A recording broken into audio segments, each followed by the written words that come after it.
నమస్తే, welcome to power debate. నేను బ్రహ్మనాయుడు.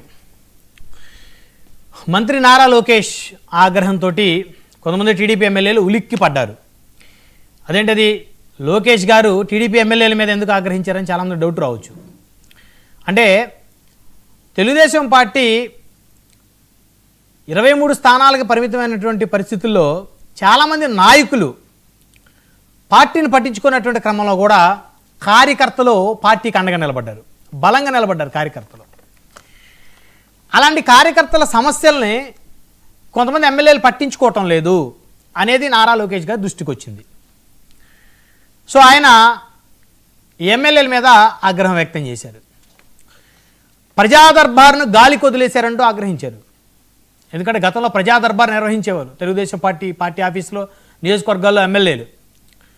వారి సమస్యలు ఎమ్మెల్యేలకి, మంత్రులకి వారికి చెప్పుకొని వారి సమస్యల పరిష్కారానికి ఒక మార్గాన్ని వెతుక్కునేవారు. కానీ ఇప్పుడు ఆ పరిస్థితి లేదు. ఎందుకంటే కొత్తగా ఎమ్మెల్యేలు అయిన వాళ్ళు చాలామంది వారి వ్యాపారాలు, వారి అభివృద్ధి, వారి ఎన్నికలకి పెట్టినటువంటి డబ్బులు మళ్ళీ రిటర్ను సంపాదించుకునేటువంటి కార్యక్రమంలో భాగస్వాములు అయిపోయారు వాళ్ళు. ఆ విషయం అందరికీ తెలుసు. అది మళ్ళీ మనం కొత్తగా చర్చించుకోవాల్సినటువంటి అవసరం లేదు. అది తెలుగుదేశం అధిష్టానానికి తెలుసు. అయితే నిన్న పార్టీ కేంద్ర కార్యాలయంలో లోకేష్ గారు ప్రజా దర్బార్ నిర్వహిస్తే దాదాపు 5,000 మంది వచ్చారంట ప్రజా దర్బార్కి. అంటే చూడండి, సమస్యలు ఏ మేరకు ఉన్నాయో, ఏ మేరకు పేరుకుపోయినాయి సమస్యలు. మరి ఎమ్మెల్యేలు కదా నిర్వహించాల్సింది. ప్రతిదీ చంద్రబాబు నాయుడు గారు, లోకేష్ గారు చూసుకోలేరు కదా. ప్రతి అంశాన్ని ముఖ్యమంత్రి, మంత్రి, ఉప ముఖ్యమంత్రి వాళ్ళు చూసుకునే పరిస్థితి ఉండదు.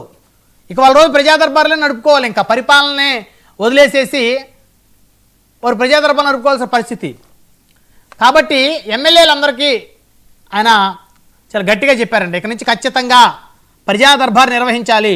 అదేవిధంగా మంగళగిరిలోని తెలుగుదేశం పార్టీ కేంద్ర కార్యాలయంలో కూడా ఖచ్చితంగా ప్రజా దర్బార్ నిర్వహణ జరగాలి. ఎవరైతే సమస్యల మీద ఈ ప్రజా దర్బార్కి వస్తారో, వారి వినతి పత్రాలు తీసుకొని వస్తారో, ఆ వినతి పత్రాలు స్వీకరించాలి. దానికి సంబంధిత అధికారులతో ఫోన్ మాట్లాడాలి, వారి సమస్యలు తీర్చమని చెప్పాలి. ఎందుకంటే కొన్ని డిపార్ట్మెంట్లు అందరికీ తెలిసినటువంటి అంశమే. బర్త్ సర్టిఫికేట్ దగ్గర నుంచి డెత్ సర్టిఫికేట్ వరకు లంచం ఇవ్వకుండా కదిలేటువంటి వ్యవస్థలు ఈ దేశంలో చాలా తక్కువ ఉన్నాయి. ఇవి మనం బహిరంగంగా మాట్లాడుకోవడానికి కాస్త ఇబ్బందిగా ఉన్నా గ్రౌండ్లో జరిగేది ఇదే. సో కాబట్టి ఈ ప్రజా దర్బార్ అనేది అత్యంత కీలకమైంది. అట్లీస్ట్ ఎమ్మెల్యే గారు, అధికార పార్టీ ఎమ్మెల్యేనో, మంత్రో గట్టిగా ఆ సమస్యకి సంబంధించినటువంటి శాఖ సంబంధించిన అధికారికి ఫోన్ చేసి చెప్తే అట్లీస్ట్ వాళ్ళు ఆ సమస్య మీద కాన్సన్ట్రేషన్ చేసి ఆ బాధితుడిని న్యాయం చేసేటువంటి క్రమంలో భాగస్వామ్యం అవుతారని చెప్పేసి ఒక అభిప్రాయం ప్రజల్లో. మరి అంతమంది చూశారుగా కార్యకర్తలు. 5,000 మంది వచ్చారంట ప్రజలు. సామాన్య ప్రజానే కాదు, వాళ్ళు తెలుగుదేశం వాళ్ళు ఉండొచ్చు, ఇంకో పార్టీ ఉండొచ్చు. 5,000 మంది వచ్చారంటే సమస్యలు ఏ మేరకు పెరిగిపోయినాయో ఆలోచించాల్సినటువంటి అవసరం ఉంది. సో కాబట్టి పార్టీ కార్యాలయంలో మంత్రులు గ్రీవెన్స్కి హాజరవ్వాలి. పాత పద్ధతిలోనే పార్టీ కేంద్ర కార్యాలయంలో గ్రీవెన్స్ ఉండాలన్నారు నారా లోకేష్. ఎమ్మెల్యేలు తీరుపై అసహనం వ్యక్తం చేశారు. కావలి ఎమ్మెల్యే కావ్య కృష్ణారెడ్డిపై కూడా లోకేష్ గారు మండిపడ్డారంట. సీటు త్యాగం చేసిన వ్యక్తి మరణించినా కనీసం అటువైపు కావలి ఎమ్మెల్యే వెళ్ళకపోవడంపై ఆయన ఆగ్రహం వ్యక్తం చేశారు. ఎందుకంటే మరి కొన్ని మానవతా దృక్పథంతో చూడాల్సిన అవసరం ఉంది. కొన్ని నియోజకవర్గాల్లో కొత్తగా ఉన్న ఎమ్మెల్యేలకి, గతంలో సీటు త్యాగం చేసిన ఎమ్మెల్యేలకు మధ్య ఆధిపత్య పూర్ణ నడుస్తూ ఉంటుంది. లేకపోతే వాళ్ళ వర్గానికి వీళ్ళ వర్గానికి సమస్యలు ఉంటాయి, గొడవలు ఉంటాయి. అంత మాత్రాన ఆ వ్యక్తి చనిపోతే పోకుండా ఉండటం అంటే అది ఒక రాంగ్ ఇండికేషన్ పబ్లిక్లోకి, పార్టీ కార్యకర్తలోకి, సామాన్య ప్రజానీకంలో కూడా వెళ్తుంది. అదేవిధంగా మరొక అంశం చూస్తే జోగి రమేష్ గారు ఈ కల్తీ లిక్కర్ వ్యవహారంపై ఆయన అరెస్ట్ అయ్యారు.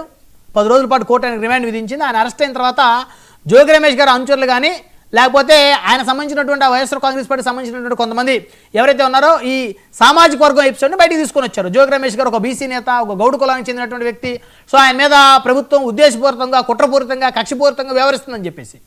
అయితే మరి దీన్ని కౌంటర్ చేయడానికి ఎవరు తెలుగుదేశం పార్టీ నుంచి రాలేదు, ఆ సామాజిక వర్గాల నుంచి. అది మరి విచిత్రం.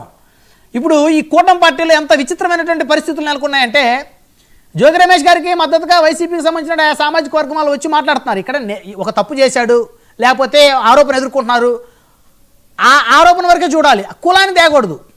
ఒక వ్యక్తి తప్పు చేస్తే అతను కులం మొత్తం తప్పు చేసినట్టు కాదు, ఒక వ్యక్తి దొంగతనం చేస్తే అతను కులం మొత్తం దొంగతనం చేసినట్టు కాదు, ఆ వ్యక్తినే చూడాలి మనం. అది కీలకమైన అంశం. సో కాబట్టి ఆ సామాజిక వర్గాలు వచ్చి సామాజిక వర్గ అంశాన్ని ఫోకస్ చేస్తున్న తరుణంలో మరి తెలుగుదేశం నుంచి మరి ఆయన సామాజిక వర్గానికి చెందిన వాళ్ళు తెలుగుదేశంలో కూడా చాలామంది ఉన్నారు, వాళ్ళు ఎవరు మాట్లాడలేదు అనేటువంటిది కాస్త అసంతృప్తి అయితే టీడీపీ అధిష్టానం అనుకుంది. ఇంకొక విచిత్రమైన పరిస్థితి ఏంటంటే జనసేన పార్టీ సంబంధించి చూస్తే ఈ మధ్యకాలంలో ఒక వాలంటీర్ రిటైర్ తీసుకున్న ఒక జడ్జి గారు, జడశ్రావణ్ అనే జడ్జి గారు పవన్ కళ్యాణ్ గారు నాగబాబు గారిని ఇష్టానుసారంగా ప్రెస్ మీట్లు పెట్టి నోటుకొచ్చినట్టు మాట్లాడుతూ ఉన్నారు. జనసేన పార్టీలో 21 మంది శాసనసభ్యుల్లో 5 రిజర్వ్డ్ ఎమ్మెల్యేలు 5 ఉన్నారు. వాళ్ళు ఎవరో కూడా జడశ్రావణ్ గారి మీద నోరు మెదపట్లేదు. సో ఇప్పుడు తెలుగుదేశంలో జోగి రమేష్ గారు అరెస్ట్ అయితే మరి ఆ సామాజిక వర్గం అట్లీస్ట్ ఖండించేటువంటి ఒక కార్యక్రమం కూడా వాళ్ళు ఏర్పాటు చేసుకోలేకపోయిన పరిస్థితి. తప్పు ఎవరు చేసినా తప్పే, ఆయన తప్పు చేస్తే తప్పే, లేదా ఆయన ఏ తప్పు చేయకపోతే నిర్దేశించుకో బయటకు వస్తారు, కాబట్టి కులాలని ఫోకస్ చేయకండి అని చెప్పేసి కూడా మాట్లాడే పరిస్థితి లేదు. ఇది ఒక అంశం అయితే మరొక అంశం చూస్తే తెలంగాణ రాష్ట్రంలో జూబ్లీ హిల్స్ నియోజకవర్గం. సో ఇటీవల కాలంలో జూబ్లీ హిల్స్ ఎమ్మెల్యేగా ఉన్నటువంటి మాగంటి గోపీనాథ్ గారు మరణంతో ఖాళీ అయినటువంటి ఆ సీటు ప్రస్తుతం బై ఎలక్షన్ జరుగుతూ ఉంది. ఈ బై ఎలక్షన్ సంబంధించి నిన్న సాయంత్రం కిషన్ రెడ్డి గారు, అదేవిధంగా తెలంగాణ రాష్ట్రానికి సంబంధించి కొత్తగా అధ్యక్షుడిగా వచ్చినటువంటి రామచంద్రరావు గారు, వీళ్ళు తెలంగాణ జనసేన ఇన్ఛార్జ్, వీళ్ళందరూ కూడా కలిసి మాట్లాడుకున్నారు. జనసేన పార్టీ మద్దతు ప్రకటించింది బేషరతుగా.